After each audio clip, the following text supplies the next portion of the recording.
The elusive planet X, or Nibiru, with its unimaginably long 27 million-year orbit, is still only a theory to many. But one astrophysicist believes it spells doom for Earth.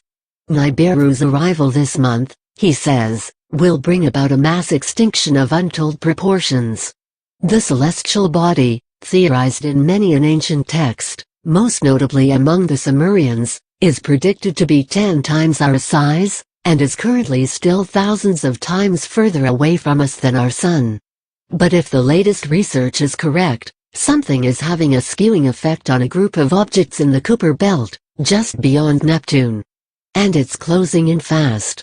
Thanks to science, we know that the larger the celestial body, the bigger its gravity, and consequently, its ability to affect other, smaller bodies around it. We've known of Jupiter's crucial role in protecting us from asteroids for quite some time now. But the mysterious Nibiru could very well do the opposite, and some say there's good reason to believe it. According to wide speculation among the space surveying community, we were never likely to observe Nibiru closely, owing to its long orbit. However, once it makes its theoretical journey back around, it's going to bring with it more than just a pretty sight.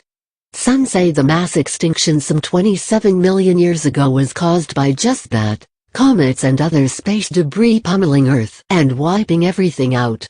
And we indeed have fossil evidence to suggest that, with striking regularity, something wiped out almost all life once in every 27 million years, dating back at least 250 million years. Ancient Sumerian writings first documented the planet's supposed existence, as did other ancient civilizations. But our inability to study it firmly placed the doomsday scenarios into the conspiracy theory category. Now, a retired astrophysics professor from the University of Louisiana, Daniel Whitmire, is saying Nibiru has all but arrived to our neck of the woods, and that the destruction brought about by its gravitational trickery will take place this very April, as it's done numerous times before, every time it passed us by. Whitmire recently published his research in the monthly notices of the Royal Astronomical Society, although he first theorized the Nibiru mass extinction connection back in 1985 in the journal Nature. Earlier this year we started seeing space anomalies manifesting in a small group of objects, which have been taking on a peculiar orbit. Only something 10 times the size of the Earth, as theorized with Nibiru, could influence celestial objects in such a way, according to a study from Caltech. The anomaly was picked up on in the Kuiper belt, which stretches all the way past Neptune. And it resurrected a 100-year debate. Whitmire and colleague John Matisse's original theory suggested that Nibiru orbits the Sun, passing through the Kuiper belt comets every 27 million years, picking up traces and carrying them onwards. The danger here was not only that some would hit Earth, but that others would disintegrate in the Sun, and really mess with our source of light. Whitmire, who retired and has been teaching at Lafayette since 2012 and the University of Arkansas since 2013, says I've been part of this story for 30 years. If there is ever a final answer, I'd love to write a book about it.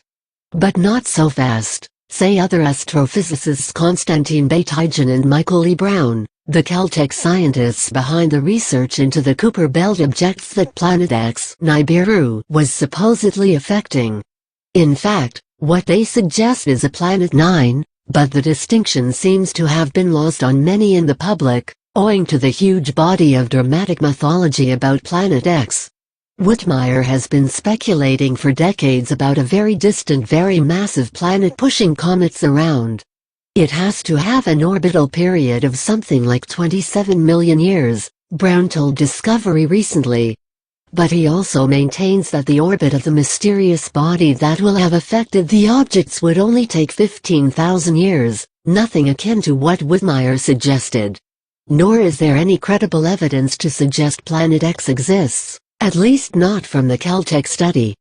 Thus, while Whitmire's theory may or may not make sense, it definitely has nothing to do with Planet 9, which is much closer to the Sun and thus only takes 15,000 years to go around, Brown added. Whitmire appears to be aware of the confusion, but remains undeterred. The reason Planet X, or Nibiru, has received so much attention over the past century is its mystical connection to ancient civilizations known to have been quite adept at watching the stars. Somewhere along the way, Planet 9 evidence got confused with the possibility of a Planet X, something esteemed physicist Brian Cox calls an imaginary *T planet. Doomsday scenarios related to the mystical planet stated our days were numbered last September, and the September before that. People were even tying it to the supposed Mayan predictions about 2012. In a sense, all Planet X has provided us with so far are very outlandish scenarios with very little scientific basis. The Caltech study is among the latest stabs at studying the elusive celestial body that affects the movement of the Kuiper Belt objects. Whether the Sumerians were describing that very planet remains a mystery.